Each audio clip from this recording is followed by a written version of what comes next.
Allow me to introduce myself. I am the last sane sports fan. I am a genius by trade. I just knew too much. Does that make me crazy? Does that make me crazy? Does that make me crazy? Possibly. Hello, everyone, and welcome once again to The View from the Midwest. No big, huge topics that I'm going to cover today, so let's go around the sports world, and it's time. Let's do it! Start off things in the NBA, where right now the Spurs are on the verge of taking down the Los Angeles Clippers. They are playing tonight, and they lead the series 3-2 with Game 6 back in San Antonio. Now, this is nowhere near a foregone conclusion that the Spurs are going to win this series, but the way that they took the air out of the balloon, so to speak, of the Los Angeles Clippers in game number 5, and the way that Los Angeles was focusing way too much on the officiating as opposed to their lack of being able to close out that game, really, to me, says that the Spurs are going to take this series. They might not win tonight, but I think that they are going to win this series, and I picked them to win before the NBA playoffs began as well. And we'll get into that in just a second. But the Los Angeles Clippers, they seem defeated right now. And the one thing that they do have going for them is they have already taken a game in San Antonio. So if they can do it again, then odds favor them, not only because they would have Game 7 at home, but all of a sudden you're saying that if that is to happen, then if the Spurs win the series, they have taken 3 out of 4 games in Los Angeles, and that would be quite a feat. The Spurs are an extremely talented team. They have playoff experience behind them, but to sit there and say that they're going to take 3 out of 4 in Los Angeles is a feat in and of itself. So if the Clippers keep it alive, then all of a sudden their chances improve exponentially. But I still think that the Spurs find enough in themselves to win that series. Sticking along that topic, so much credit has to go to the San Antonio Spurs. For the longest time, because they had not done any championships consecutively, I didn't want to put them in the upper echelon of teams or organizations, but you now have, there's no choice. You really have to put the San Antonio Spurs up in that category, even though there have been lots of changes to the squad over the years. Tim Duncan and Greg Popovich really are the linchpins in that organization. The pieces around them have changed here and there, but the San Antonio Spurs now have to be considered one of the greatest organizations, if not teams, of all time, just because they continually find ways to do it. Everybody wrote them off 2 years ago when they lost in the NBA Finals. Everybody said they're too old. It was too crushing of a defeat. They'll never come back for it. It's time to ride off into the sunset. Well, what did they do? They came back. They were a team on a mission. They won the NBA title last year. They're looking like they have that in them again. They came in as the number 6 seed, but they were nowhere near a 6 seed in talent. That was just to do to a little bit of a slip towards the end of the year by the Spurs, and really due to the fact that the West was so compact that they went from home court advantage down to a number 6 seed on the very last day. But the Spurs, Tim Duncan, Tony Parker, Manu Ginobili, they're aged. They still struggle as somebody who's older is going up against the young guns, but they have done so much. They have that mental toughness. They do whatever it takes to win the game, and ultimately, I think you have to put them in that upper crust of teams of the NBA of all time, whether you want to say that it's the Los Angeles Lakers with Magic Johnson, or way back with Wilt, or even Kareem, or the Celtics with Larry Bird, or Michael Jordan's Bulls.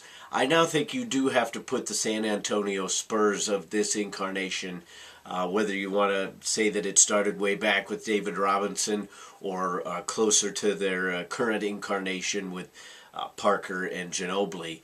Regardless of how you view them, the Spurs in and of themselves now have to be considered one of the greatest organizations in the NBA.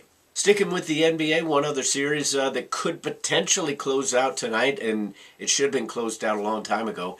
Game 6, the Chicago Bulls and the Milwaukee Bucks. The Bulls, quite frankly, had a chance to sweep this series. You give the Bucks credit for winning Game 4. That's fine. Sweeps are hard in the NBA. It's so quick. You're putting so much energy into every game.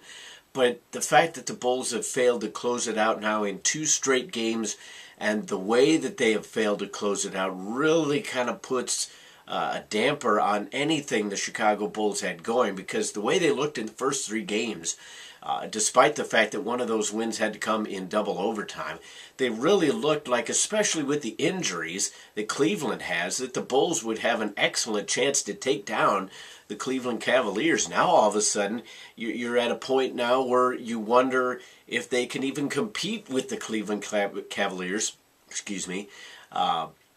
as LeBron James is just going to be on a mission to destroy the Bulls. The Bulls cannot continue to turn over the ball as they have. They cannot continue to be defensively lax, which is their forte. Good defense is anyway.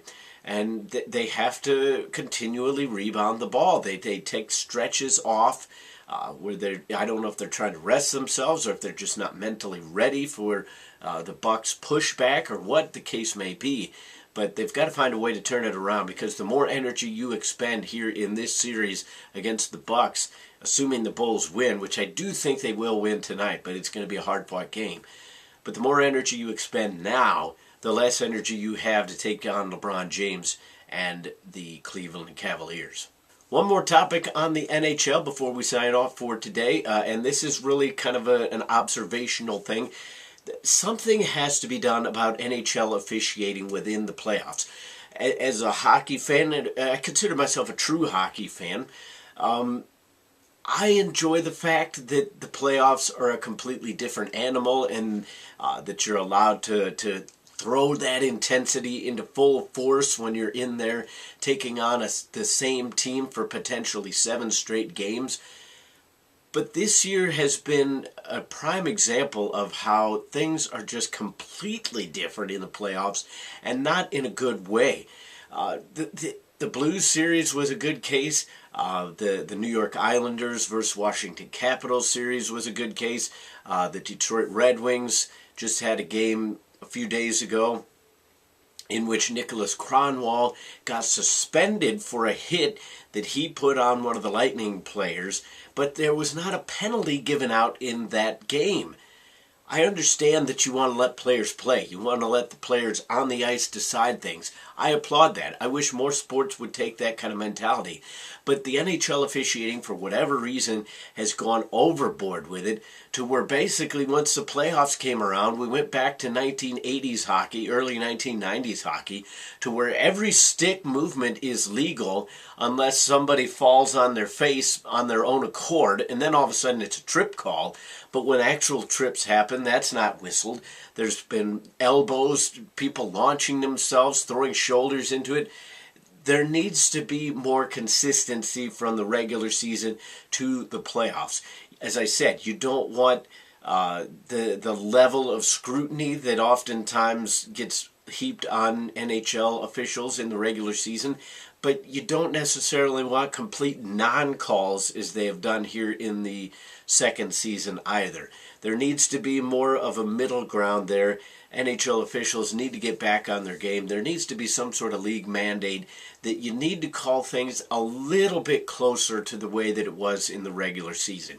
You can't go from 2015 officiated hockey compared to the regular season back to 1992 in regards to the amount of stick work that's going on, the amount of things that are just being allowed to happen. There needs to be more of a middle ground in there. Yes, it's playoff hockey. Keep that intensity. Keep that play in terms of the players being allowed to decide things. There's nothing wrong with a tight 1-0 hockey game, the same way as baseball purists will say that there's nothing wrong with a 1-0 pitcher's duel. But on the same token, you just don't want the type of clutching and grabbing that has been allowed to go on. Neutral zones are just completely mired in quicksand. And it's despite the fact that if you look at the scoring playoff wide, it probably hasn't been that bad. But again, there just needs to be a middle ground that these NHL referees have to find. Because right now, the things that they're not calling are just too egregious to let go. That'll do it for today's View from the Midwest. As always, comment, rate, and subscribe. If you're watching on Facebook, go ahead and share it around with your friends, and we will keep these rolling for you. But until the next time, I will see you then. I remember when I lost my mind. There was something so pleasant about that place. Even your emotions have an echo in so much space.